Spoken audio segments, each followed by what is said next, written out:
This is Snowman in the Morning, where true sports talk lives. Thanks a lot, Doc. Next!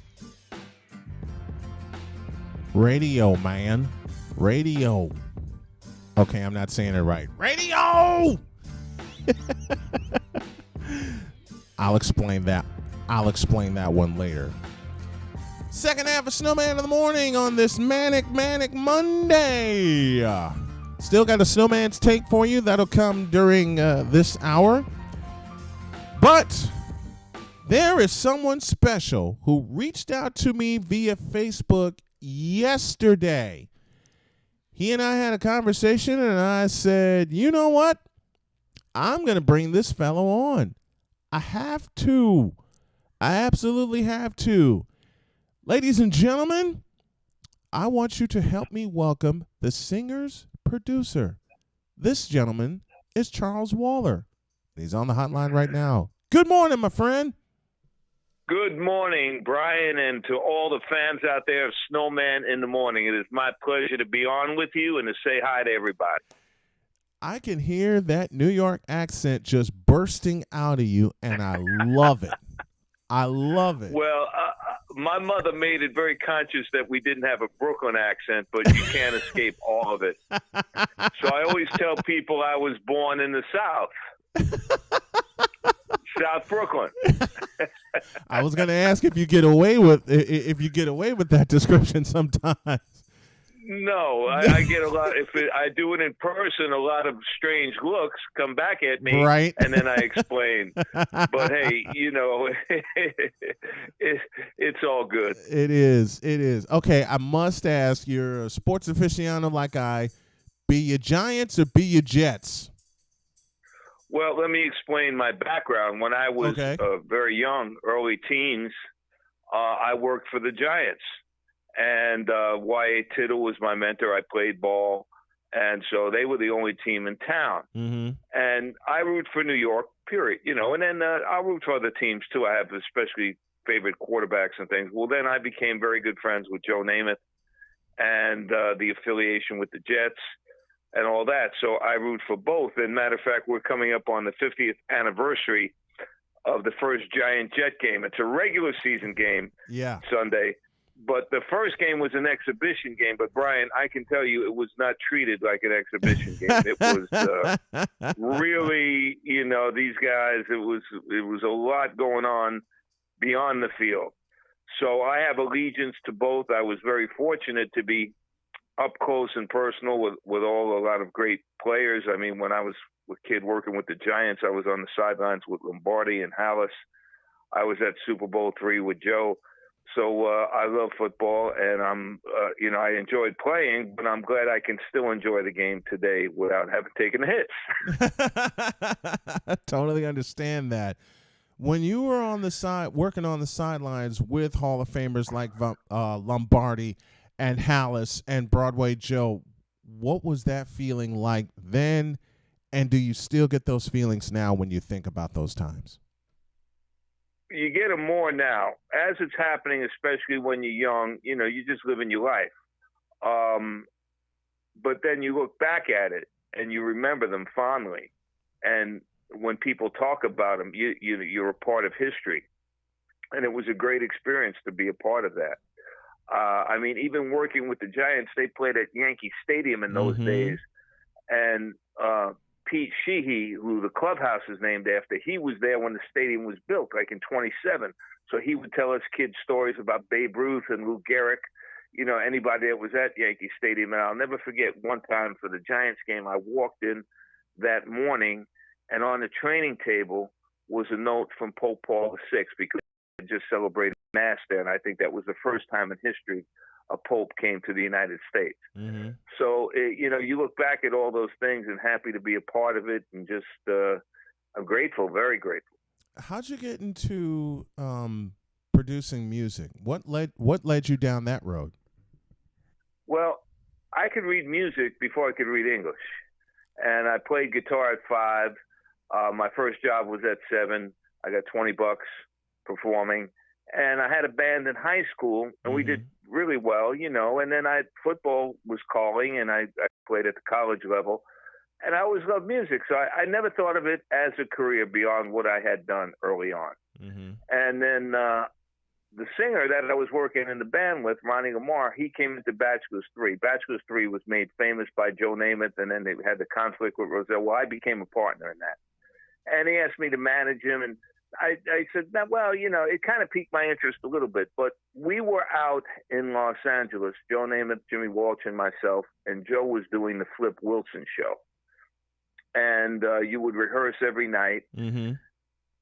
And Monday and then Friday they tape. Well, I was a big Elvis Presley fan, and I had seen him before, and he happened to be in Vegas at that time. So I said to Joe, I'm going to, just go over for the night and see Elvis. He said, I'll take care of it. I said, oh, that's nice.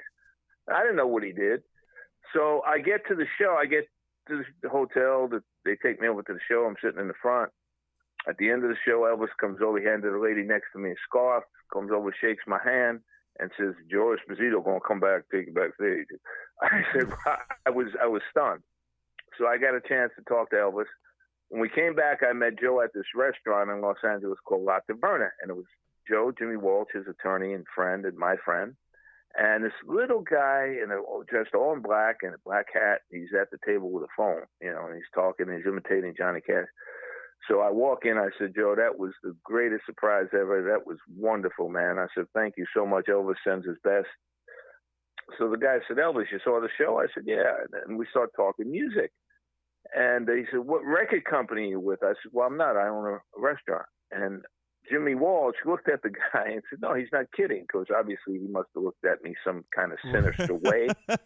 Yeah. Thinking I was playing with him. And so he said to me, young man, I don't think I've ever told anybody this, but you should be a record producer. And that gentleman was named Phil Spector, who at that time was probably this day, forget about his personal trials and tribulations, maybe one of the greatest record producers ever. So I kind of took that seriously. And I developed getting into the studios, finding things I liked, where I wanted to go with it. And just, I always had a knack for songs. I happened to be fortunate to grow up in an era where music was very eclectic. Yes. And produced Ronnie, who came to see me, my buddy from the band, produced and wrote his first recording, did very well. And then it went on from there.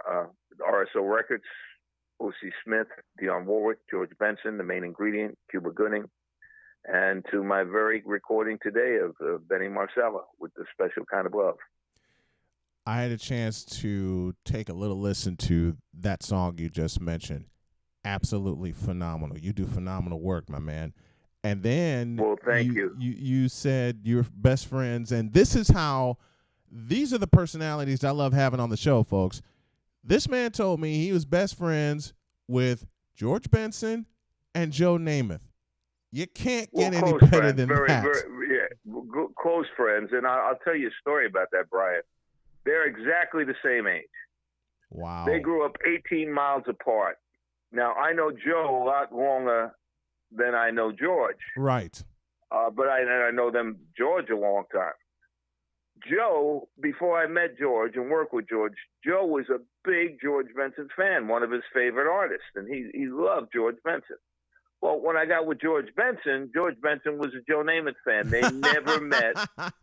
They never met until last year, that photo I sent you. Yes. In Florida, and I introduced them, and it was like old home week, and Joe enjoyed the show tremendously. And it was so great. These two icon superstars, like little kids, happy to meet each other. I love it.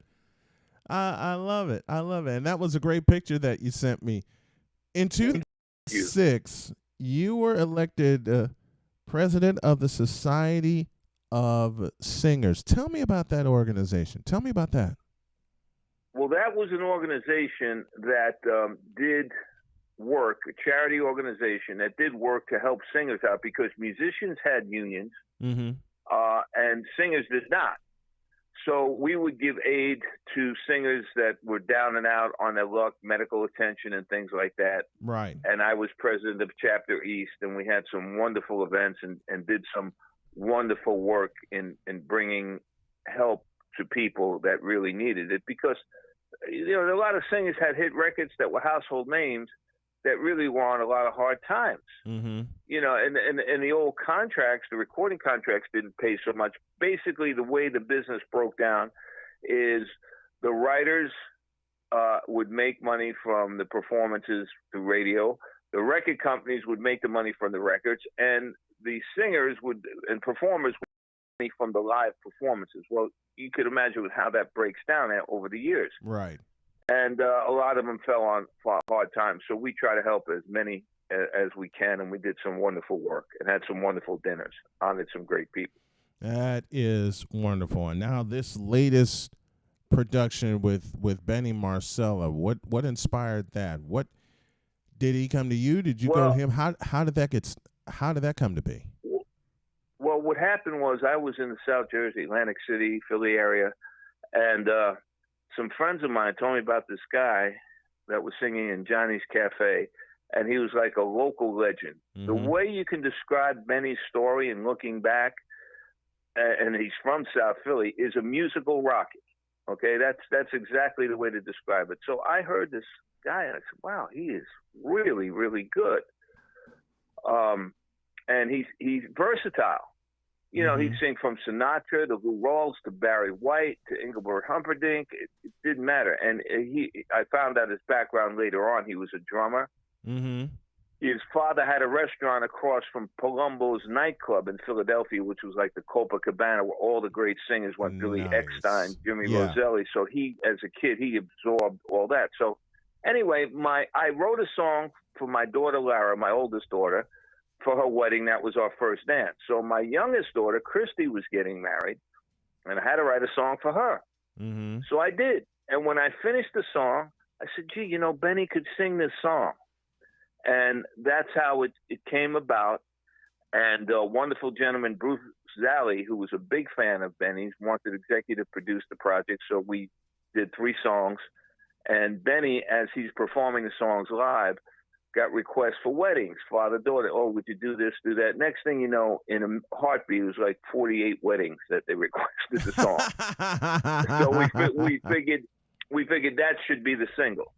And we released it just a few weeks ago. It's number 20 right now on the adult contemporary charts. It hit the mainstream charts in 1 week and jumped up 17 points right now. That's of all genres of music. So we're happy about that. And it's not just about success. It's the fact that I can feel that love for my daughter, share it with people, mm-hmm. and they could think of love. And we're getting comments from all over the world about fathers and daughters. And I think that's a very special relationship. Well, as a father of a daughter myself, and I said, like I told you, I took a brief listen to that. As a father of a daughter, I can absolutely feel the love for your daughters within that song. It is beautiful. Well, thank you, Brian. Thank you so much for that. Charles Wallert, producer extraordinaire and sports aficionado, joining me to kick off hour 2 of Snowman in the Morning. Man, thank you, A, for reaching out to me, and B, for coming on the show this morning. Listen, anytime. It was my pleasure. And to all your fans out there, it's so nice to talk about my 2 passions, music and sports, especially football. Absolutely. And I'm glad I can still continue doing that. Brian, anything you need us to reach out for. I want to ask you a question because I know you're a Colts fan. Yeah. And Jacoby got hurt yesterday. But prior to that, I was thinking there's a great group of college quarterbacks going to be coming out next year. Do you think the Colts are going to go after the quarterback? I don't know. At this point, I don't know, because you have to think they're all in on Brissett. He still has some great years ahead of him. You got Brian Hoyer backing him up, but if they go after a quarterback, it'll be to back up Brissett. They have to stay all in on Brissett, even with his injury. So if they pick one, it'll be to back up Brissett right now. Well, I think then they probably might not pick one down the line because they got some guys that are coming out of there that can start, like Tua and Jake Fromm. Mm-hmm. I mean, these guys are some of the best I've ever seen. I've been around the game a little bit. Yeah. My humble opinion. Yeah. Well, Brian, thank you so much, and please reach out for me anytime. And to all the fans out there, you got a really great host out there. He's wonderful, and I hope you're enjoying the show, and I'm sure you are. And please check out Benny Marsala, A Special Kind of Love on CD Baby. You can get it there. And YouTube, you can check out the video. Absolutely. Thanks a lot, my friend. I really appreciate Thank you you, coming Ryan. on this morning. Thank you. My pleasure. God bless. Bye-bye. That song that I had a chance to listen to a part of, he said it best. It's a father singing to his daughter, and being the parent of a daughter, even though she is dearly departed, you can feel that love within that song. And I may have to play a little bit of it for you. In fact, I'll do so later this week to close out one of the shows, and this is going to go out to all the fathers of daughters. That you'll just have to hear it. You will just have to tweet your thoughts to SIT Morning, and if you get a chance, you can ring the show 773-672-3208. That is the call-in number. Coming up next, we're going to talk some fantasy football. Nick Thorson will join me with his thoughts on studs and duds and who did what. He's the fantasy guru for the show. He's going to sort it all out, because I sure as hell can. Snowman